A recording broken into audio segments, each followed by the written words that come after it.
ሰላም ሰላም ዩናይትዳውያን እንዴት ናችሁ? አድማጮች በርከት ያሉ ዜናዎችን ይዘንላችኋል። ከዩናይትድ ጋር ብቻ የተያዙ መረጃዎችን ልናደርሳችሁ ነው የመጣነው። ብዙ ዜናዎች አሉኝ ዛሬ። አንድም ዜና ላይ መልጣችሁ አይገባም። መስማት ያሉባችሁ በጣም ወሳኝ የሆኑ ዜናዎችን ነው የያዝኩላችሁ። እንደኔ አድማጮች ለምሳሌ ሚካኤል አርቴታ ከነገው የኦልትራፎርድ ጨዋታ በፊት የሰጠው አስተያየት አለ። በተለይ ሁለቱ ስለ ክለቡ አካዳሚ ከዋክብት አርሰናል ለቀው ዩናይትድ ስለመጡት የተናገረው ነገር አለ። እኔ እጄ የለበትም ሲል ራሱን አንጽቷል። ሳይጠበቅ አማድ ዲያሎ እንደዚሁ ይመለሳል ብለውናል። ሩበን አሞሪም መቼ ይመለሳል? ምላሹን የምታገኙ ነው የሚሆነው። ስለ ዜርኪዚ ያልሰማነውን አስገራሚ ነገር ትላንት ዘሰን ጋዜጣም አውጥቷል። ተጫዋቹ አሁን የደረሰበት ለውጥ ዝም ብሎ እንዳልመጣ ነው ይሄ ሪፖርት ያረጋገጠልን። አድማጮች አንቶኒ ከብሔራዊ ቡድኑ ተቀንሷል። ምን ተፈጠረ የምትሰሙት ይሆናል። ከዛ ውጭ ሜሰን ግሪንውድ የኢንተርናሽናል ጨዋታዎች የሚያደርግበት ቡድን ለመቀየር ወስኖ አሁን እጅግ ተቃርቧል ተብሏል። ግሪንውድ ከእንግሊዝ ብሔራዊ ቡድን ወደ ሌላ ለመጫወት አሁን ከውሳኔ ላይ እንደደረሰና እንዳለቀ ተገልጿል። አትሌቲኮ ማድሪድ ከስፔን ይፈልገዋል የሚል መረጃ ወጥቷል። ይህን ትሰሙታላችሁ። ከዛ ውጭ ገሃሎ ስለ ዩናይትድ የተናገረው በጣም የሚያስገርም መረጃ አለ። ካልሰማችሁት ይሄንንም የምትሰሙት ነው የሚሆነው። ከኮንትራት ጋር በተያያዘ እንደዚሁ ሜኖ እጅግ የሚያስገርም ምላሽ ለዩናይትድ ሰጥቷል። ሜኖ ያቀረባችሁትን ኮንትራት አልቀበልም ብሏል። የተጫዋቹ ፍላጎት በጣም የሚያስገርም ነው። በዝርዝር ትሰሙታላችሁ አድማጮቼ። ብቻ ከእናንተ የምፈልገው ላይክ ብቻ ነው። ቪዲዮ ላይክ በማድረግ እንድትጀምሩልኝ በታላቅ አክብሮት ነው የምጠይቃችሁ። እንደምታደርጉ ይሄን አሁን በዚህ ሰዓት እየሰማችሁ ያላችሁ ቤተሰቦቼ ላይክ በማድረግ ጀምሩ። ሁላችሁም ወደ ዜናዎቹ እንሻገር። መልካም ቆይታ። በቅድሚያ አድማጮች ስለ ዜርኪዚ ትላንት የወጣ መረጃ አለ፣ እሱን ላድረሳችሁ። ተጫዋቹ ባለፉት 2 ወራት ውስጥ በጣም ጠንክሮ ሰርቶ አሁን እንደተለወጠ እዚህ ደረጃ ላይ እንደደረሰ ሁላችሁም የተመለከታችሁት ነው። የዩናይትድ እጅግ ቁልፍ ተጫዋች መሆን ችሏል ጆሹዋ ዜርኪዚ። ይህም ውጤቱ ለውጡ የመጣው በተጫዋቹ ካለው ጥልቅ የሆነ የመቀየር ፍላጎት እንደሆነ መረዳት እንችላለን። ዘሰን የተባለው ጋዜጣ ትላንት ባወጣው መረጃ መሰረት ታዲያ ይሄ ልጅ ዝም ብሎ አይደለም አሁን የተሻሻለበት ምክንያት የሚለውን በደንብ እንድትረዱ የሚያደርግ ነው። እንደ ዘሰን ጋዜጣ ዘገባ ከሆነ የዩናይትድ ተጫዋቾች በካሪንግተን ልምምድ ሰርተው ካጠናቀቁ በኋላ ራሱ ዜርኪዚ ከሜዳው ለቆ አይሄድም እና ተጫዋቹ ኤክስትራ የሆኑ ልምምዶችን በመስራት ይቆያል። ሲመጣ ከተጫዋቾች እጅግ ቀድሞ ነው የሚመጣው። ትሬኒንግ ካለቀ በኋላ ደግሞ ተጫዋቾች ሲበተኑ በመጨረሻ የሚሄደው ጆሹዋ ዜርኪዚ ነው። ምክንያቱም ተጨማሪ ሹቲንግ ፕራክቲሶችን ያደርጋል ከካርሎስ ፈርናንዴዝ የዩናይትድ አሰልጣኞች ቡድን አባል ከሆኑት ጋር አብሮ በመሆን የሚል መረጃ ነው ማለት ነው ዘሰን ይዞ የወጣው። ስለዚህ የዚህ ተጫዋች መቀየር ብዙ ሊገርመን አይገባም ማለት ነው። እኛ ሳናይ እንግዲህ ዜርኪዚ በጣም ኤክስትራ የሆኑ ልምምዶችን ሲሰራ ቆይቷል። እየሰራ ነው የሚገኘው። የዛንም ውጤት አሁን እያየ ነው የሚመስለው። በደጋፊዎች በጣም የሚወደድ አሁን አለን የሚሉት አንድ ተስፋቸው ሆኗል። ሌሎች የተጎዱ ለዩናይትድ በጣም ወሳኝ የሆኑ እንደ አማድ የመሳሰሉ ተጫዋቾች በሌሉበት አሁን የዩናይትድ ደጋፊዎች ብዙ ተስፋ የሚጥሉበት ተጫዋች እንደሆነ መታዘብ ይቻላል። በቦሎኛ በጣም አስደናቂ የሆነ እንቅስቃሴ ሲያደርግ የነበረ ልጅ ነው። አሁን ቀስ በቀስ በሂደት ያን ብቃቱን እየመለሰ ያለ ተጫዋች ሆኗል። በዩናይትድ ቤት በቀጣይ ሲዝን አይቆዩም ተብሎ ከአንዳንድ የጣሊያን ክለቦች ጋር ስሙ ሲነሳ የነበረ ልጅ ነው። አሁን ግን የቀረ መስሏል። ቢያንስ በተጫዋቹ በቀጣይ ሲዝን በዩናይትድ ቤት እንዲቆይና እድል እንዲሰጠው ተጨማሪ ለማድረግ ጠንክሮ እየሰራና እያሳመነ መሆኑን ተከትሎ ክለቡ ወደ ገበያው ያቀርበዋል ተብሎ ከዚህ በኋላ አይጠበቅም። በጣም ኤክሴፕሽናል የሆነ ታለንት ያለው ልጅ ነው። ቴክኒኩ በጣም የሚያስገርም ነው። በዛ ላይ ተጫዋቹ ደግሞ በጣም ብልጥ ነው። አንዳንድ ጊዜ እንደዚህ አይነት ክህሎት ያላቸው ተጫዋቾች ሪስክ ወስደው በድፍረት ስለሚጫወቱ አንዳንድ ኳሶች ሊበላሽባቸው ይችላል። ያ ተፈጥሯዊ እንደሆነ ነው የሚታሰበው። ተጫዋቹ 100% ፐርፌክት ነው ባንልም የቡድኑ የማጥቃት ኃይል ዋነኛው ሰው ግን መሆን ችሏል። በጣም ደፋር ነው። ኳስ ወደፊት ገፍቶ በመሄድ ለቡድኑ የሆነ ነገር ለመፍጠር ጥረት የሚያደርግ ፖዘቲቭ የሆነ ባጨዋወቱ ፖዘቲቭ የሆነ ልጅ መሆኑን እንረዳለን። እስካሁን ያለውን እምቅ ችሎታም 100% ተጫዋቹ ተጠቅሟል ብለን አናስብም አድማጮች። ይሄ ልጅ በዙሪያው ዩናይትድ በጣም ጠንካራ ቲም ሲኖረውና በጣም በከፍተኛ ኢንቴንሲቲ የሚጫወቱ ጥሩ ኳሊቲ ያላቸው ልጆች መሀል ሆኖ ቢጫወት ምን ያህል ጥሩ ሊሆን እንደሚችል ከዚህ በላይ መረዳት ትችላላችሁ። ይሄ ልጅ የሚያሳየን ብዙ ጊዜ በዩናይትድ ቤት ተጫዋቾች ቶሎ ስኬታማ ካልሆኑ ወደ ትችት የሚሮጥበት ክለብ ሆኗል። ዩናይትድ ተጫዋቾች ጥሩ ካልተጫወቱ ከተጫወቱ ይሞገሳሉ። ወዲያው ነው የሚሞገሱት። ወዲያው ዝናቸው ከፍ ይላል። ጥሩ የማይጫወቱ ከሆነ ደግሞ ብዙ ትችት ስለሚሰነዘርባቸው ተጫዋቾቹ በስሜት የሚጎዱበት ቶሎ ለማገገም የሚቸገሩበት አይነት ክለብ ሆኗል። ቲሙ ካለው ዓለም አቀፍ ዝናና ዓለም አቀፍ ተቀባይነት ተጽዕኖ መፍጠር አንፃር ማለት ነው። ለማንኛውም ይሄ ልጅ ግን ዩናይትድ ከዚህ በኋላ ለሚያስፈርማቸው ተጫዋቾች መታገስ እንዳለበት በደንብ ማሳያ ተደርጎ ሊወሰድ የሚችል ልጅ ነው። ከኒውካስል ዩናይትድ ጋር ባለፈው ዲሴምበር ሲጫወቱ በደጋፊዎች ሁሉ ተጭሆበት እንደነበር ታስታውሳላችሁ። ምናልባት ያቺ ሞመንት ትመስለኛለች ጠንክሮ ሜዳ ላይ ሰርቶ የደጋፊዎቹን ልብ ለመግዛትና ራሱን ለማሳየት በደንብ እንዲነሳሳ ያደረገች ሞመንት ሳትሆን አትቀርም። ለማንኛውም ዜርኪዚ በዩናይትድ ቤት አዳዲስ ፈራሚዎች ጊዜ ሊሰጣቸው እንደሚገባ በደንብ ያሳየ ነው። ግን ለውጡ መምጣት ካለበት ከራሱ ከተጫዋቹ መምጣት እንዳለበትም ደግሞ በደንብ ያየንበት ተጫዋች ነው ማለት ነው። ፍላጎቱ ልጁ ራሱ በደንብ ማሳየትና ሲተች የነበረውን ነገር ማስቀልበስ ስለነበረ ከፍላጎቱና ከጥረቱ አንጻር አሳክቶታል ለማለት ነው። አድማጮች ካሳሜሮም በዚህ ሰሞን ስለ ዘርኪዜ አስተያየት ሰጥቷል። እንዲህ ነው ያለው ካሳሜሮ ስለሱ እኔ አሁን በጣም ደስተኛ ነኝ ሲል ተናግሯል። አሁን ጎሎችን ማስቆጠሩን መቀጠል ይኖርበታል። ይሄ ደግሞ ለእኛ እጅግ ወሳኝ ነው ሲል ነው የተናገረው። በጣም ጥሩ ተጫዋች ነው። እሱ እንደ ሌሎች በ9 ቁጥር ተጫዋቾች አይደለም። መሀል ላይ ቆሞ ኳስ የሚጠባበቅ ለማስቆጠር አይነት ተጫዋች አይደለም። 9 ቁጥር ይሁን እንጂ ቦታውን ተጫዋቹ ወደ ክንፍም እየወጣ መጫወት ይፈልጋል። ወደ መሀል መቶን በጥልቀት መጫወት ቡድኑን መርዳት የሚፈልግና ለ10 ቁጥር እጅግ የቀረበ አይነት ተጫዋች ነው። ይህንንም ማጫወቱን አሞሪም እጅግ ይወዱታል ሲል ከተናገረ በኋላ በጣም ጥሩ ተጫዋች ነው ብሏል። በጣም ትልልቅ የሆኑ ኳሊቲዎች አሉት። ኳሱን ኮንትሮል ማድረግ ይወዳል። እንደዚሁም ኳሱን ይዞ በፈለገበት አቅጣጫ መዞር የሚችልና አቅሙ ያለው ጥሩ ኳሊቲ ያለው ልጅ ነው ሲል ነው ያደነቀው። እንደ የትኛውም አጥቂ መስመር ተጫዋች 9 ቁጥር ነኝ ብሎ ከፊት ለመቆምና ኳስ ለመጠበቅ የሚፈልግ አይነት ተጫዋች አይደለም። ተጫዋቹ ወደኋላ ተመልሶ ኳስ በመቀበል የማጥቃትን ሂደት መምራት የሚፈልግና ጎሎችን ለማስቆጠር ጉጉት ያለው እንዲሁም ለቡድን አጋሮቹ ጎል እንዲያስቆጥሩ እድል ለመፍጠር ጥረት የሚያደርግ አይነት ተጫዋች ነው ሲል ነው ካሳሜሮ የቡድን አጋሩ ዘርኪዚን በዚህ መልኩ ያደነቀው። ነገ እጅግ የሚጠበቅ ጨዋታ እንዳለ ታውቃላችሁ አድማጮች። በፕሪሚየር ሊጉ ዩናይትዶች በኦልትራፎርድ አርሰናልን ያስተናግዳሉ። ከዚህ ጨዋታ በፊት ግን ብዙ ነገሮች እየተባሉ ነው። አንዳንድ የተባሉትን መረጃዎች አደርሳችኋለሁ። ለምሳሌ ማይክል አርቴታ ጋዜጣዊ መግለጫ ሰጥቶ ነበር ከጨዋታው በፊት። የተጠየቀባቸው ብዙ ነገሮች አሉ። ከነኛ መካከል ግን ስለ ቺዶ ኦቢ ተጠይቋል። ስለዚህ ተጫዋች የዩናይትድ ዝውውርና የሄቨንም ጉዳይ አለ ምን ትላለህ ሲባል እድለኛ አይደለንም ነው ያለው። እነኚህን ተጫዋቾች ማቆየት አልቻልንም፣ እድለኛ አይደለንም። ነገር ግን በዚህ ውሳኔ ላይ እኔ እጄ የለበትም ነው ያለው። አርቴታ ሲናገር ይሄንን ውሳኔ ክለቡን የወሰነው እኔ አላቅም ነበረ።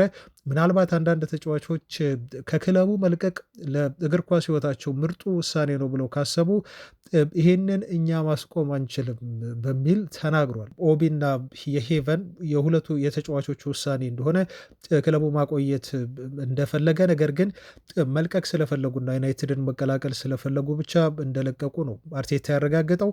የኛ የአካዳሚ ምርጥ ተጫዋቾቻችንን በክለባችን ማቆየት እንፈልጋለን፣ በዋናው ቲማችን ነው ስኬታማ እንዲሆኑ የምንፈልገው ሲል ከተናገረ በኋላ የቺዶቢና የሄቨን ጉዳይን በተመለከተ ግን ያንን ማድረግ አልቻልንም፣ ልናቆያቸው አልቻልንም ሲል አርቴታ ተናግሯል። እንዲሁም ቺዶ ኦቢ አርሰናልን የለቀቀበት ትልቁ ምክንያት የዋና ቡድን የመጫወት እድል ለማግኘት ነው ስለሚባለው ነገርስ ምን ትላለህ ተብሎ ሲጠየቅ ለዛ እንደሆነ የለቀቀው ልጁ ይሄንን አላቅም ብሏል። ግን እውነታውን ስነግራችሁ የትኛውም የአርሰናል አካዳሚ ተጫዋች በእኛ በዋናው ቡድን ውስጥ መጫወት ካለበትና ለቡድኑ ለውጥ እንደሚፈጥር እኔ ካመንኩበት ተመልክቼው ተጫዋቹን በትክክል ልጠቀመውና በዋናው ቡድን ውስጥ ላሳትፈው እችላለሁ ሲል ነው አርቴታ ምላሽ የሰጠው ማለት ነው። እንግዲህ አርቴታ በወቅቱ ምናልባት እነኚህ ሁለት ተጫዋቾች ጥሩ እንደነበሩ መረጃው ቢኖረውም ግን ለአርሰናል የዋናው ቡድን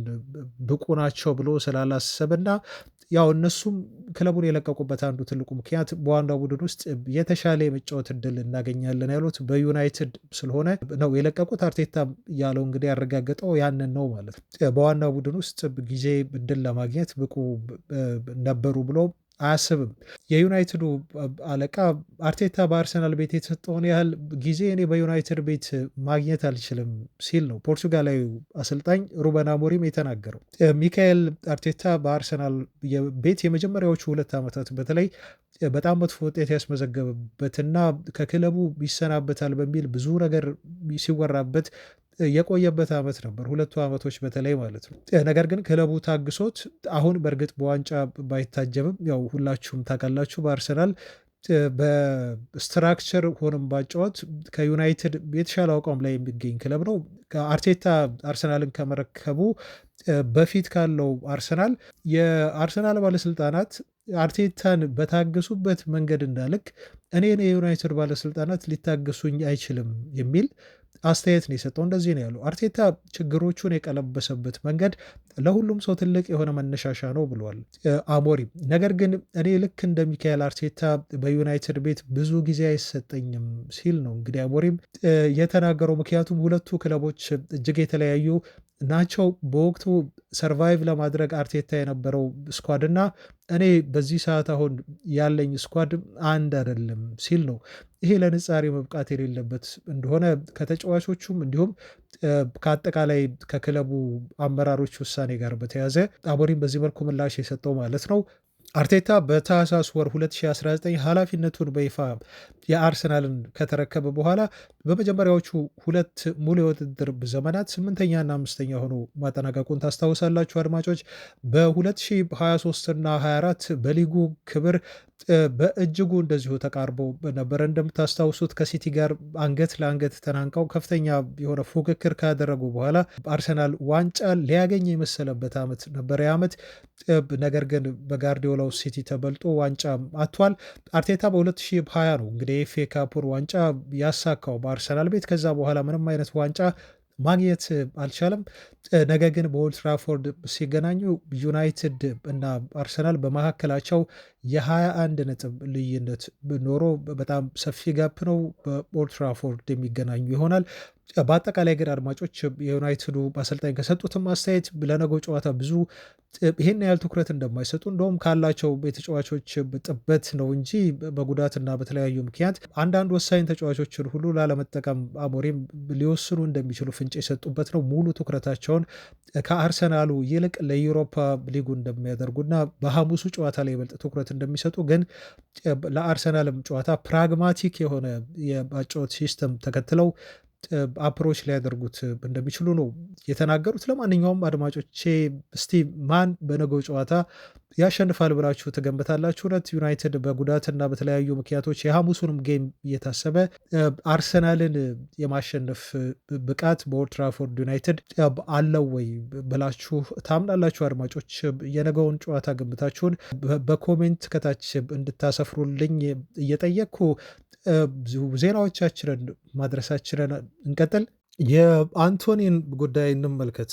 አንቶኒ በባለፈው ሐሙስ ጨዋታ ላይ አንድ ኳስ አሲስት ማድረጉን ታውቃላችሁ አድማጮች። ይህ ልጅ አሁን 7 የጎል ተሳትፎችን ለአዲሱ ክለቡ ሮያል ቤትስ ማድረግ ችሏል እና በዛው ስፔን የሚቆይበት እድል እንዳለ መወራቱ በተደጋጋሚ እየተነሳ ነው ያለው። ዩናይትዶች ለዚህ ተጫዋች ዝውውር 32.52 ሚሊዮን ፓውንድ ይጠይቃሉ ተብሎ ተነግሯል። ነገር ግን ክለቡ ይሄን ያህል የዋጋ ተመን ያወጣው ተጫዋቹ ኪሳራ እንዳያስመዘግብ ነው ክለቡ ላይ ተብሎ ነው የተገለጸው። ምናልባት ዩናይትዶች ከዚህ በታች ተጫዋቹን ላይሸጡት እንደሚችሉ ባነሰ ሂሳብ ተገልጿል። ባነሰ ሂሳብ ከሸጡት ከ32.52 ሚሊዮን ፓውንድ በታች በኪሳራነት ስለሚመዘገብ ለክለቡ እንደ ትልቅ የሆነ ሉዝ ይቆጠራል ተብሎ ነው ማለት ነው የተያዘው። በውሰት ቢሰጡት ይመርጣሉ ማለት ነው እንግዲህ ይህን ያህል ዋጋ የማያገኙበት ከሆነ። ለማንኛውም አንቶኒ አሁን 7 የጎል ተሳትፎዎች አድርጓል። አዲሱ ክለቡ ያለውን ጥሩ የሆነ እንቅስቃሴ እንዲሁ አስቀጥሏል። በጣም ጥሩ ተጽዕኖ ፈጣሪ ተጫዋች ሆኖላቸዋል። አሲስት በማድረግ በክለቡ የማጥቃት እንቅስቃሴና ሂደት እንዲሁም አዝናኝ የሆኑ ፍሊኮችን በፊት በአያክስ ቤት የምናውቀው አይነት አንቶኔን አሁን በስፔኑ ክለብ እያየን ነው ያለ ነው።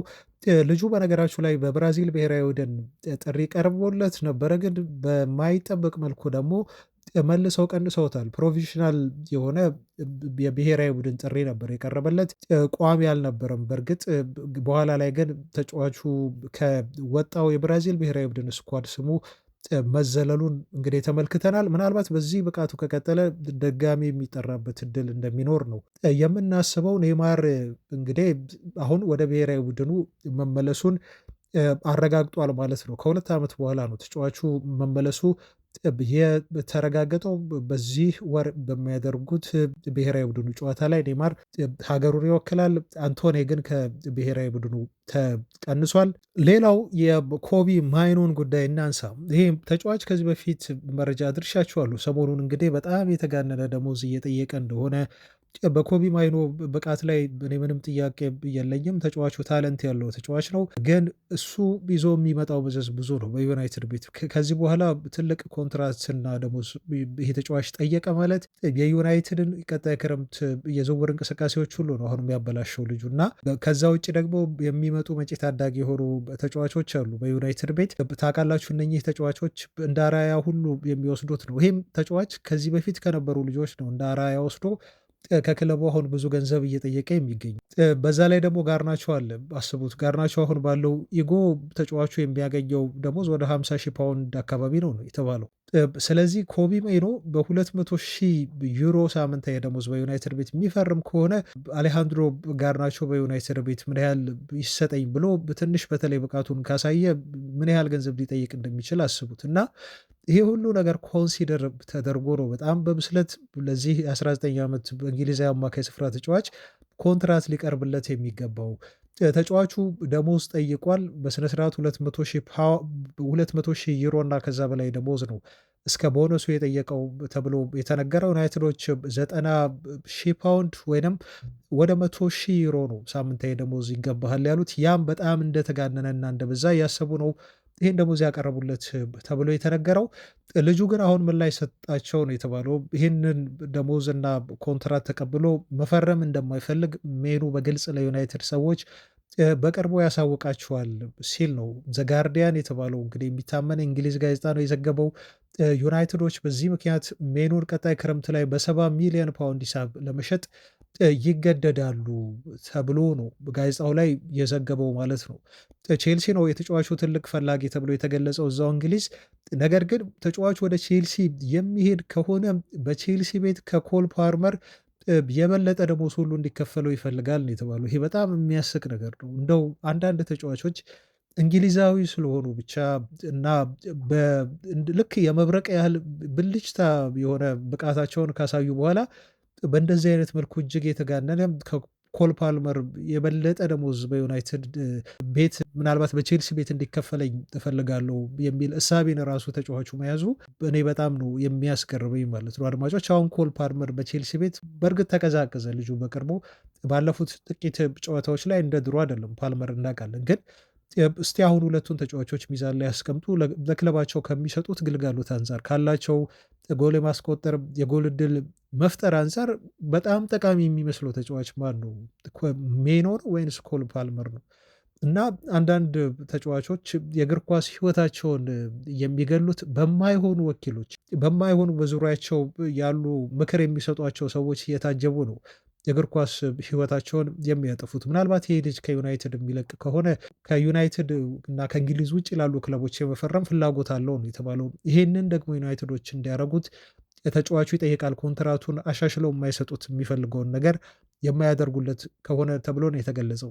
ምናልባት ማይኖ ከእንግሊዝ ውጭ ወደ ስፔን ወይም ሌሎች ሊጎች ቢሄድ ሊሳካለት ይችል ይሆናል። በዚህ እሳቤው ግን በዚህ በገንዘብ አወዳደዱና አጠያየቁ እና ምዘናው እኔ የዚህ ልጅ የእግር ኳስ ህይወት እንዳይበላሽ ነው የምሰጋው። ስጋቴ ነው አድማጮች። ይሄም ከጥላቻ አትውሰዱብኝ፣ ያለኝን የግል አመለካከት ስነግራችሁ ነው። ለምሳሌ አማድ እኔ በጣም ነው የምወደው። በነገራችሁ ላይ ለምን እንደምወደው ተጫዋቹን በዋነኛነት ስነግራችሁ ተጫዋቹ ለክለቡ ያለው ፍቅር በጣም ነው የሚደንቀኝ። አንድ ሁለተኛ ሜዳ ላይ በጣም የሚተጋ ተጫዋች ነው ይሄ ተጫዋች።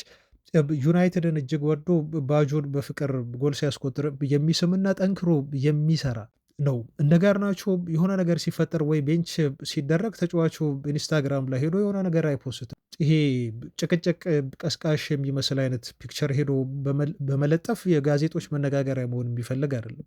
ቀይራችሁ ስታስወጡት አሜን ብሎ በሰላም የሚቀበል ልጅ ነው። ሜዳ ላይ ያለውን ደግሞ ጥረት ተመልከት። ዩናይትድ ጥሩ ባልሆነባቸው ጨዋታዎች ሁሉ እሱ ኳስ ፕሬስ እያደረገ እየሮጠ ኳስ በመንጠቅ ጎል ለማስቆጠር ሁሉ ጥረት የሚያደርግ ደከመኝ የማይል ልጅ ነው። አሁን ተጎድቶ ቲሙን አያገለግል እንጂ ማለት ነው። ተጫዋቹ በግል ስብዕና በባህሪውም በጣም የሚመሰገን ልጅ ነው። ታቶ የለውም ሰውነቱ ላይ ይህን ታውቃላችሁ። ተጫዋቹ ምንም አይነት መነጋገሪያ ነገር ከክለቡ ውጪ አይፈጥርም። እንደዚህ አይነት ነገር ውስጥ ነገር አይገባም። ድክመት የምትሉ ሌዚነስ የለበትም። ድራማዊ የሆነ አክቶችን መፈጸምም በክለቡ ላይ ድራማ መስራት የሚፈልግ ተጫዋች አይደለም። ኮንትራቱን እስቲ አሁን ሲነጋገር ሲደራደር አማዴ ያሉ ጸጥ ለጥ ብሎ ነው። ማንም እኮ አልሰማም። በቃ ሊፈርም ኮንትራቱን ሊፈርም በጣም ሲቃረብ ነው እንግዲህ እኛም የሰማ ነው። እና ተጫዋቹ ኮንትራቱን ሊያድስ ነው ተብሎ በተወራ በ2-3 ቀን ውስጥ ነው አማድ ዲያሎ ኮንትራቱን የፈረመው። ሲፈርምስ ያን የመሰለ በጣም ጥሩ የሆነ ብቃትና ተስፋ ሰጪ የሆነ እንቅስቃሴ ካደረገ በኋላ የተጋነነ ደሞዝ አይደለም የጠየቀው ልጁ። በ120 ሺህ ፓውንድ ነው እንግዲህ በሳምንት ፈረመ የተባለው። ይሄ አሁን ተጫዋቹ ካለው ብቃት አንጻር ይሄ ደሞዝ ደግሞ ይበዛበታል የምትሉት አይነት አይደለም። እስቲ ሜኑ አሁን በአማድ ዲያሎ ባለፉት ጨዋታዎች ላይ በዚህ ሲዝን ባሳየው ብቃት ላይ ቢገኝ ኖሮ ምን ያህል ደሞዝ ሊጠይቅ ይችል እንደነበር አስቡት። እና ሜኑ በባለፈው ሲዝን ነው አይደል ይሄን ያህል ደሞዝ ዩናይትድን ካልከፈላችሁኝ ብሎ እየተናገረ ያለው ባለፈው ሲዝን ባሳያቸው አንዳንድ ጥሩ እንቅስቃሴዎቹ ማለት ነው። አማድ ዲያሎ ግን በጣም ጥሩ ስብዕና ያለው የዩናይትድ ታዳጊ ተጫዋቾች ከታች የሚመጡ ልክ የሱ አይነት ስነ ምግባር ያላቸው ተጫዋቾች እንዲሆኑ የምትመኙት አይነት በጣም ጥሩ ልጅ ነው። ለዛ ነው የምወደው ለማለት ነው። ለማንኛውም አድማጮች ሩበን አሞሪም ስለ አማድ የተናገሩትም ነገር አለ በጋዜጣዊ መግለጫቸው ላይ። ምንም ነገርን ከወዲሁ ላረጋግጥላችሁ እርግጠኛ ሆኜ ልናገር አልችልም፣ ግን አማድ የሲዝኑ መጨረሻ ከመድረሱ በፊት ሲዝኑ ሳይጠናቀቅ ወደ ሜዳ ይመለሳል የሚል አስተያየት ሰጥተዋል። ይህም ለዩናይትድ ጥሩ ዜና ይመስላል። አይታወቅም፣ በኤውሮፓ ሊጉ ሪያል ሶሲዳድን አሸንፎ የማለፍ እድል አላቸው። የተሻለ ግምት ነው የተሰጣቸው። በእነኚህ ጨዋታዎች ላይ በተለይ በኤውሮፓ ሊጉ ገፍተው የሚሄዱ ከሆነ እስከ ፍጻሜው ማን ያውቃል፣ አማድ ዲያሎ ቢመለስ በጣም ሊጠቅማቸው የሚችል ተጫዋች ነው ለማለት ነው። ዜናዎቻችን ቀጥለዋል። አድማጮች እንግዲህ ሁላችሁም እስካሁን እስከዚህ ሰዓት ድረስ ያላችሁ የቻናል ቤተሰቦች ዜናዎቹን የምትከታተሉ ላይክ ማድረጋችሁን እንዳትረሱ። እንድታደርጉ ላይክም ካላደረጋችሁ ላስታውሳችሁ። ወደ ሜሰን ግሪንውድ መረጃችን ደግሞ እንለፍ አድማጮች። ተጫዋቹ ሳይጠበቅ ብሔራዊ ቡድን መቀየሩ አሁን በጣም እርግጠኛ ሆኗል፣ ተቃርቧል። ሜሰን ግሪንውድ ከዚህ በፊት እንደምታውቁት የእንግሊዝ ብሔራዊ ቡድንን ማሊያ ለብሶ ተጫውቶ ነበር። ግን አሁን ኢንተርናሽናል የሚጫወትበትን ሀገር ለመቀየር ከውሳኔ ላይ መድረሱና ፕሮሰሱ ኦልሞስት እንዳለቀ ይፋ ሊሆን ደግሞ በይፋ ሊገለጽ በጣት የሚቆጠሩ ቀናቶች እንደቀሩት ነው ሪፖርቶች እየጠቆሙን ያሉት። አንድ ጊዜ ብቻ ነው ለእንግሊዝ ብሔራዊ ቡድን ተጫዋቹ መጫወት የቻለው። ይህም የሆነው በ2020 ላይ ነበር። ነገር ግን ተጫዋቹ አሁን ለስሪ ላዮንስ ሳይሆን መጫወት የሚፈልገው ለሶስቱ አናብስት ነው የሚባሉት የእንግሊዝ ብሔራዊ ቡድን በተጫዋቹ አሁን ለሬጌዎቹ ለመጫወት ነው ፍላጎት አለው ተብሎ እየተገለጸ የሚገኘው ማለት ነው። እንግዲህ ግሪንውድ ለጃማይካ ብሔራዊ ቡድን የሚጫወት ከሆነ የቀድሞ የዩናይትድ አሰልጣኙ የነበሩትን ማክላረንን በዛ የማያገኝ ነው የሚሆነው ማለት ነው። እንግዲህ የጃማይካ ብሔራዊ ቡድን አሰልጣኝ ሆነው ተሰይመዋል። ማክላረን ጃማይካን እንደያዙም በይፋ ተገልጿል እና ለሁለተኛ ጊዜ አሁን ያገኛቸዋል ማለት ነው ከኦልትራፎርድ በኋላ። እንዲህ ብለዋል ማክላረን ባለፈው ኖቬምበር ወር ላይ ስለዚህ ተጫዋች ከእንግሊዝ ብሔራዊ ቡድን ዜግነትን ሚን የመጫወቱን እድል ወደ ጃማይካ ብሔራዊ ቡድን ስለመቀየሩ ሲጠየቁ ከግሪንውድ ጋር በተደጋጋሚ ጊዜ እያወራን ነው፣ ኮንታክት እያደረግን ነው ብለዋል። ሁል ጊዜም ግን የማስተላልፍለት መልእክት ተመሳሳይ ነው። ትክክለኛው ጊዜና ትክክለኛው ወቅት ላይ ይሄንን ነገር እውን እናደርገዋለን የሚል መልእክት ነው የማስተላልፍለት ብለዋል። ተጫዋቹ በጣም ፍላጎት አለው። ለሬጌ ቮይስ ለመጫወት ከፍተኛ የሆነ ፍላጎት አለው። ይህንን ደግሞ ጠንቅቄ አውቃለሁ። ሁልጊዜም ባወራን ቁጥር በተነጋገርን ቁጥር ተጫዋቹ ያን ፍላጎቱን ነው የሚገልጽልኝ። ስለዚህ በዚህ ጉዳይ ላይ ምንም ጥያቄና ጥርጣሬ የለኝም። ነገርየው ወይንም ሂደቱ ፕሮሰስ ላይ ነው ሲሉ ማክላረን ጉዳዩን አረጋግጠውታል ማለት ነው። እንደ በርካቶች ዘገባ ከሆነ ይሄ ተጫዋች የጃማይካ ብሔራዊ ቡድንን ማሊያ ለብሶ የሚጫወትበት ቀን በጣም በጣት የተቆጠሩ ናቸው። ህጋዊ የሆነውን ፕሮሰስ ሁሉ ተጫዋቹ ውስጥ ለውስጥ ዶክመንቶችን በሙሉ እንዳጠናቀቀ አሁን በይፋ ማመልከቻውንም እንዲሁ እንዳቀረበ ያው ለፊፋ ነው የሚሆነው። ተጫዋቹ አፕላይ አድርጓል። ወደ ጃማይካ ብሔራዊ ቡድን መቀየር መለወጥ እንደሚፈልግ ምላሽ እንደተሰጠውም ታምኗል። ነገር ግን አሁን ታይሚንግ እየተጠበቀ ነው የተባለው እንግዲህ በቀጣይ ኢንተርናሽናል ብሬክ ላይ በዚህ ወር ተጫዋቹ በይፋ የጃማይካ ብሔራዊ ቡድን ተጫዋች እንደሚሆን ይገለጻል ተብሎ ነው የሚጠበቀው። ጃማይካዎች ጎልድ ካፕ በሚባል ውድድር ላይ ለመሳተፍ ቅድመ ጨዋታ ያደርጋሉ። ሁለት ጨዋታ አለባቸው በቀጣይ ከሴንት ቪሰንት ጋር የሚያደርጉት ጨዋታ ቀጣይ የሚጠበቅ ነው። እንግዲህ በዚህ ጨዋታ ላይ ምናልባት ግሪንውድ የጃማይካን ብሔራዊ ቡድን ማሊያ ለብሶ ሊጫወት ይችላል። በዩናይትድ ቤት እጅግ ተወዳጅ የሆነውና ቀንደኛ የዩናይትድ ደጋፊ ዝነኛው የመቶ ሜትር ሻምፒዮን ዩሴን ቦልት ሀገር ለሆነችው የዩናይትድ ደጋፊ መሆኑ እሱም ይታወቃል። ለጃማይካ ብሔራዊ ቡድን ግሪንውድ ይጫወታል ተብሎ ይጠበቃል። በጣም ቫሊዩ አሁን እየጨመረ ነው ይሄ ልጅ በማርሴ ቤት እያሳየ በሚገኘው በጣም አስደናቂ የሆነ እንቅስቃሴ ምክንያት በአውሮፓ የማይፈልገው ታላላቅ ክለብ የለም።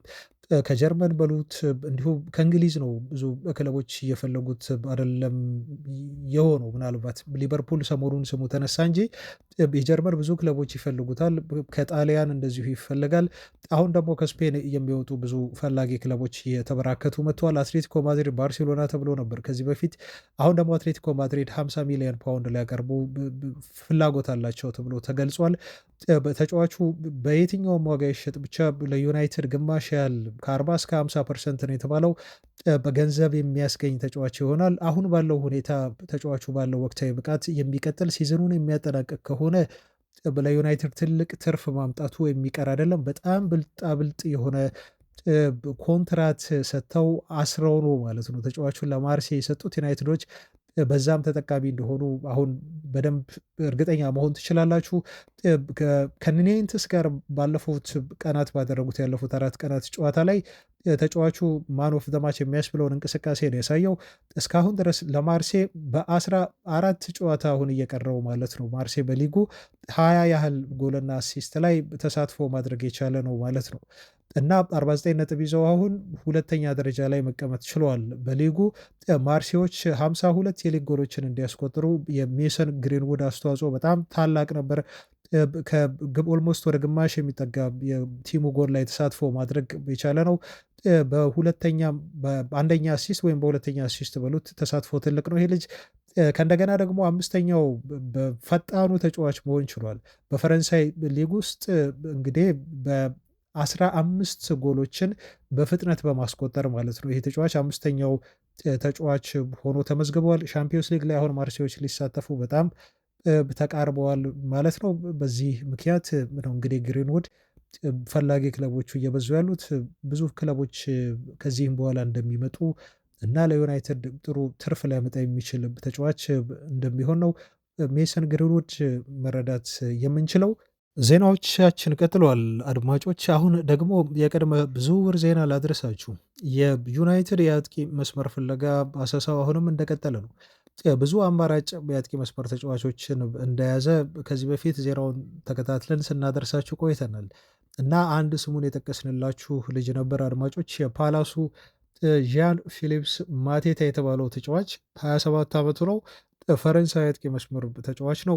በክሪስታል ፓላስ በዚህ ሲዝን ተአምራት እየሰራ ያለ ልጅ ነው እና በዚህ እድሜው አንድ ተጫዋች የሚበስልበት በጣም የብቃቱ ፒክ ላይ ሊደርስ የሚችልበት እድሜ እንደሆነ ይታወቃል። ግን ማቴታ በክሪስታል ፓላስ ቤት ያልጠበቁት ሲዝን እያሳለፈላቸው ነው የሚገኘው። ከባለፉት ሲዝን ጀምሮ በተለይ በዚህ ሲዝን ይሄ ተጫዋች ለፓላስ ድንቅ የሆነ የፕሪሚየር ሊግ ጉዞ ትልቁን ድርሻ የሚወስድ ተጫዋች መሆን ችሏል እና የአጥቂ መስመር አማራጮች ዩናይትድ አሁን በርካቶች አጥቂዎችን ይዘው ነው እያዩ የተመለከቱ የሚገኙት። ቀዳሚ የተባለ የአጥቂ መስመር የዝውውር ኢላማ አላቸው። እሱም ኦስሜን ነው። በተደጋጋሚ ገልጸንላቸዋል አድማጮች። የውል ማፍረሻው ተጫዋቹ ከፍለው ለማስፈረም ፍላጎት አላቸው ተብሏል። ግን ብዙ ፈላጊ ክለብ ደግሞ ኦስሜን አለው። እንደምታውቁት ቼልሲን ጨምሮ ተጫዋቹን ለማስፈረም ካለው ፉክክር አንጻር እንደ አማራጭ ብለው የሚይዟቸው ሌሎች አጥቂዎች ደግሞ መኖራቸው ግልጽ ነው። ይሄ የትኛውም ክለብ አካሄድ እና የዝውውር እንቅስቃሴ ፕሮሲጀር ነው። እንግዲህ ኤቢሲዲ እያሉ እስከ ብዙ አማራጮችን ሊይዙ ይችላሉ። በአንድ ቦታ ላይ ብቻ በርካታ ተጫዋቾችን ሊከታተሉ ብዙ ይችላሉ። አሁንም በማቴታ ላይ ያን እያደረጉ ነው ተብሏል። ግን ዩናይትድ በአጥቂ መስመር ላይ ካሉት አማራጮች መካከል ማቴታ አሁን ወደፊት እየመጣ ነው የሚል ነው ሪፖርት እየወጣ ያለው። ያም የሆነው ደግሞ በጊዮኬሬስ ምክንያት ሊሆን እንደሚችል ተዘግቧል። ይሄ ልጅ የፕሪሚየር ሊጉ ልምድ አለው አንድ ሁለተኛ ደግሞ ተጫዋቹ ያለው ሞቢሊቲ አንድ ቦታ ተረጋግቶ ኳስ ተቀብሎ ለማስቆጠር የሚጥር አይደለም። በጣም ሜዳ ካለው መጫወት ይወዳል። እንዲሁም ተጫዋቹ ያለውን ቁመና ተክለሰውነት ተጠቅሞ ጎሎችን ማስቆጠር ይችላል። በጭንቅላቱም በእግሩም ማስቆጠር የሚችል ነው። ለተከላካዮች ሽብር መፍጠር የሚችል ነው። አሞሪም በቀጣይ ሲዝን በራሳቸው ፈራሚዎች ተገብረዋለው ያሉትን የ3-4-3 ፎርሜሽን በደንብ መተገበር የሚችል ተጫዋች እንደሆነ ነው የታመነበት ተብሎ ነው የተገለጸው። ማቴታ በቀጣይ ሲዝን ላይ ሆይለንድን በውሰት ዩናይትዶች ለሌሎች ክለቦች እንደሚሰጡት ትላንት ሪፖርት ወጥቷል። ይሄ ተጫዋች በተለይ በውሰት ክለቡን የሚለቅ ከሆነ ማቴታ ጥሩ አማራጭ ይሆናል በዩናይትድ ቤት ተብሎ ነው የተዘገበው። ምናልባት ሁለት አጥቂ የሚያስፈርሙበትም እድል ይኖራል ማለት ነው ሆይለንድ የሚለቅ ከሆነ። አሁን 27 ዓመቱ ነው ብለናቸዋል። እንግዲህ የፈረንሳዊ አጥቂ በፕሪሚየር ሊጉ በዚህ ሲዝን 16 ጎሎችን ያስቆጠረው በ34 የፕሪሚየር ሊግ ጨዋታዎች እስካሁን ባደረጋቸው ተብሎ የተነገረው በባለፉት በዚህ ሲዝን ብቻ ነሰሰር ላይ አይደለም። ይህም በጣም ጥሩ የሆነ ቁጥር ነው ማለት ነው። በየሁለት ጨዋታው አንድ ጎል ያስቆጥራል እንደማለት ነው እና ተጫዋቹ ደግሞ ከ20 ሚሊዮን ዩሮ እስከ 30 ሚሊዮን ዩሮ ይገኛል መባሉ ነው ለዩናይትድ ጥሩ አማራጭ ተብሎ እንዲያዝ ያደረገው። ሰሞኑን ግን የሚያሳስበው ትንሽ የጉዳት ታሪኩ ነው። ፓላስም እያለ ተጎድቶ ነበር። አሁን ደግሞ በቅርብ በስትሬቸር ወጥቷል። በጣም ከባድ የሆነ ጉዳት ነው የደረሰበት ጭንቅላቱ ላይ ተጫዋቹ። ያያን ጉዳይ ምናልባት ዩናይትዶችን ሊያሳስባቸው ይችላል እንጂ ተጫዋቹ በጣም ለዩናይትድ ቢፈርም ጠቃሚ ፈራሚ እንደሚሆን ምንም ጥርጣሬ የላቸውም ተብሎ ተነግሯል። በጊዮኬሬስ ላይ ቀጣይ ክረምት ላይ ይህን ተጫዋች ላያገኙ የሚችሉበት እድል አሁን እየሰፋ መጥቷል። ምክንያቱም ከዚህ በፊትም ነግረናቸዋል አድማጮች። ፋብሪሶ ሮማኖም ትላንት አረጋግጦታል። ሻምፒዮንስ ሊጉ ነው ትልቁ ምክንያት። ግን አሁንም ቢሆን የአውሮፓ ሊጉ ላይ ውድድሩ ላይ ስላሉ ወደ አውሮፓ ሻምፒዮንስ ሊግ የሚገቡበት መንገድ አልተዘጋም አለ፣ በደንብ ክፍት ነው። ዩናይትዶች ድሉን የሚጠቀሙበት ከሆነ ጊዮኬሬስ የሚፈልገውን የአውሮፓ ሻምፒዮንስ ሊግ ሊሰጡት ይችላሉ። የአውሮፓ ሊጉን በማሸነፍ በስፖርቲንግ ሊዝበን ይሄ ተጫዋች ያለው የመሸጫ ዋጋ ግን ከኦስሜሄን ጋር እኩል ነው ተብሏል። 65 ሚሊዮን ዩሮ እስከ 75 ሚሊዮን ዩሮ ነው የተባሉ። ይሄም ኦስሜሄን በናፖሊ ያለው የውል ማፍረሻ 75 ሚሊዮን ዩሮ መሆኑን ተከትሎ ምናልባት ከእድሜህም አንጻር ታናሹ ይመስለኛል ኦስሜሄን። አሁን ያለው እድሜ አይ ቲንክ ወደ 26 መሰለኝ ባለሳሳት አድማጮች። ይሄ ደግሞ 27 ዓመቱ ነው። ጊዮኬሬስ 100 ሚሊዮን ዩሮ ምናልባት ስፖርቲንጎች ይጠይቁበታል ተብሎ የተነገረው ያ ሊሆን አይችልም። ያን ነገር ተረድተዋል ስፖርቲንጎች። ምክንያቱም የተጫዋቹ ፈላጊዎች ክለቦች ቢበዙም ግን ልጁን ይሄ የመሸጫ ተመኑን በጣም አጋነው በመስቀል ወደ ሌሎች ክለቦች ሄዶ የመጫወት ህልሙን ሊያቀጭጩበት አይፈልጉም። ስለዚህ እስከ 65 75 ይሸጡታል እዚህ አካባቢ ተብሎ ነው የተነገረው። ፋብሪሶ ሮማኖ እንዳለው ከሆነ ግን የጊዮኬሬዝ ወደ ዩናይትድ መፈረም በቀጣይ ሲዝን ዩናይትዶች ባላቸው የዝውውር ባጀት እና በአውሮፓ ሻምፒዮንስ ሊግ ተሳትፎ ይወሰናል ነው የተባለው።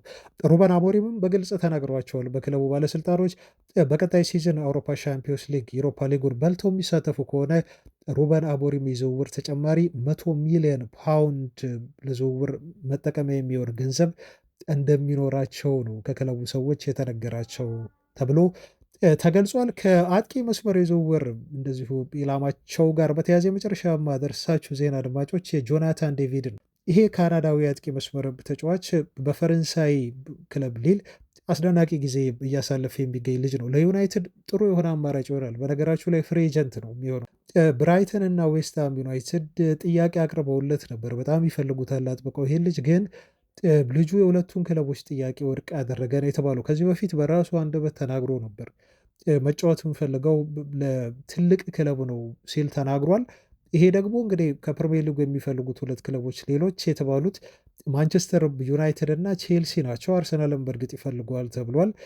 ግን እንግዲህ እናነጻጽር ከተባለ ተጫዋቹ መምጣት የሚፈልገው በብራይተን እና ዌስትሃም ዩናይትድ ደረጃ ሳይሆን ምናልባት በማንቸስተር ዩናይትድ እና ቼልሲ ደረጃ እንደሆነ ነው የምንረዳው ማለት ነው። ተጫዋቹ ጥያቄያቸውን ውድቅ ማድረጉን እንደዚሁ እዚህ ጋር ከግንዛቤ ስናስገባ ዩናይትድ የተሻለ እድል እንዳለው መረዳት እንችላለን። ቸኩሎ ውሳኔ ላይ አይደርስም ተብሏል። ያሉትን ነገሮች ተጫዋቹ ሲዝኑ እስኪጠናቀቅ በጣም በጥሞና አድምጦ የሚበጀውን ክለብ ሊፈርም ይችላል ነው የተባለው። ፍሪ ኤጀንት ስለሆነ ብዙ ጊዜ ከፍሪ ኤጀንት ሆነው የሚገኙ ተጫዋቾች የፊርማ የሚፈልጉት ነገር አለ እንደምታውቁት። በእርግጥ በጣም ትልልቅ እንደሆኑ ተጫዋቾች እንደ ኬላን ምባፔ አይነት ለፊርማ የተጋነነ ገንዘብ ይጠይቃል ተብሎ ባይታሰብም ግን ያ ራሱ ለፊርማ የሚጠይቀው ገንዘብ ከዝውውር ያልተናነሰ ሊሆን የሚችልበት እድል አለ። አንዳንድ ጊዜ ተጫዋቾች ከወኪሎቻቸው ጋር የሚጠይቋቸው ብዙ የሆኑ ፍላጎቶች አሉ። ምናልባት ያ ነገር ነው ትንሽ ዝውውሩን ያዝ ሊያደርገው የሚችለው እንጂ ጆናታን ዴቪድ ፍሪ ኤጀንት ሆኖ ለዩናይትድም እንዲሁ የመጫወት የመፈረም እድል እንዳለው መታዘብ እንችላለን። አድማጮች ከዚህ አስተያየቱም ተጫዋቹን ስለምንረዳ ለትልቅ ክለብ እጫወታለሁ ማለቱን ስናስታውስ ማለት ነው። ሁለት አጥቂዎች ዩናይትዶች በተለይ ሆይለንድ ከለቀቀ ሊያስፈርሙ እንደሚችሉም ስንረዳ ለማለት ነው። ክቡራን አድማጮች በመጨረሻ ደግሞ አንድ ዜና እንዲሁ ላክልላችሁ። በእርግጥ ዜና አይደለም አስተያየት ነው። የቀድሞ የናይጄሪያ ብሔራዊ ቡድን አጥቂ የሆነው ኢግሃሎ የሰጠውን አስተያየት ነው ነግራችሁ የመጨረሻ የፕሮግራማችን መረጃ አድርጌ መውጣው። ኦዲየን ኢግሃሎ ዩናይትድን በነፃም ቢሆን ለመቀላቀል ጸሎት አድርጌያለሁ ሲል ሰሞኑን በጣም ገራሚ የሆነ አስተያየት ነው የሰጠው።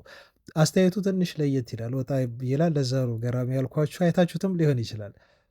ዩናይትድ ለሁለተኛ አጥቂነት እንደሚፈልገኝ ወኪሌ ሲነግረኝ አለ 4 አማራጮችን በዝርዝር ይዘው ነበር ብሏል። እንግዲህ የክለቦች አካሄድ ነው ብያቸዋለሁ። አማራጮችን መያዝ በዝውውር ሂደት ውስጥ እና ከአራቱ አማራጫቸው መካከል እኔ ደግሞ 3ኛ ላይ ተቀምጬ ነበር ነው የሚለው። ይህንን ስሰማ ወኪሌ ይህንን ሲነግረኝ አለ ሌሎች ከኔ በፊት የያዟቸው 2 አማራጮች ዝውውሮች እንዳይሳኩ ወዲያውኑ ጸሎት ማድረግ የጀመርኩት ሲል ነው ኢግሃሎ የሚናገረው። ወኪሌ ገንዘብ ባይከፈለኝ እንኳን ዝውውሩ እውን እንዲሆን እንዲያደርግልኝ ሁሉ ጠይቄዋለሁ። ምክንያቱም ማሊያውን መልበስ ብቻ ዩናይትድን ፈልጌ ነበር ሲል የሰጠው አስተያየት ነው። እንግዲህ አስገራሚ የሆነው ሳይከፈለኝ ሁሉ በነፃ ለዩናይትድ መጫወት በወቅቱ ፈልጌ ነበር የሚል አስተያየት ነው ማለት ነው ኢግሃሎ በዩናይትድ ዙሪያ የሰጠው። ይህንን ስሰማ ዩናይትዶች እንደሚፈልጉኝ ስሰማ ተንበርክኬ ለፈጣሪ ጸሎት አደረስኩ ይላል ተጫዋቹ። እና አምላኬን እንደዚህ ያልኩት በህይወቴ የምታደርግልኝ በጣም ትልቅ ነገር የሚኖር ከሆነ ይሄን የመጨረሻ ትልቁ ነገር አድርግልኝ፣ ሌላ ከዚህ በኋላ የሚመጡ ትላልቅ ነገሮችን አታድርግልኝ፣ ይሄኛውን ብቻ እውን አድርግልኝ ብዬ ለፈጣሪ ጸሎት በዚህ መልኩ አቀረብኩ ነው የሚለው። ኢጋሃሎ ለትልቅ ክለብ ተጫውቻለሁ ዓለም ላይ ካለ በሚል በዩናይትድ ቤት ያሳለፈው ጊዜ በጣም እንዳስደሰተው ተናግሮ ህልሜን እውን ያረኩበት ዝውውር ነው ሲል ነው የተናገረው። እስቲ በዩናይትድ ቤት የተነሳኋቸውን ፎቶዎች በሙሉ ተመልከቱ ይላል። ፊቴን ስታዩት በጣም ደስተኛ ሆኜ ፈገግ እያልኩ ነው የተነሳሁት ፎቶዎቼን ምንም አይነት ጭግግ ያለ የፎቶ የለኝም በዩናይትድ ማሊያ የተነሳሁት። ያ የሆነበት ምክንያት ደግሞ በዝውውሩ ደስተኛ በመሆኔና በዩናይትድ ቤት በነበረኝ ቆይታ እጅግ የተደሰትኩበት በመሆኑ ነው ሲል ነው እንግዲህ ኢጋሎ ምን ያህል በዩናይትድ ማሊያ ራሱን እንዲያይ ጸሎት አድርጎ እንደተሳካለትና ህልሙን እውን እንዳደረገ የተናገረው ማለት ነው። በአሁኑ ሰዓት በነገራችሁ ላይ በሳውዲ አረቢያ ሊግ ነው የሚገኘው። ኦዲዮን ኢግሃሎ ለማንቸስተር ዩናይትድ 23 ጨዋታዎችን አድርጎ 5 ግቦችን እንዳስቆጠረም እናስታውሳለን። አድማጮች ለዛሬ ያስኩላችሁ ዜናዎች እነኚህን ይመስላሉ። በሌላ ቪዲዮ በቀጣይ እስከምንገናኝ በያላችሁበት ሰላም ሁኑ። ባባይ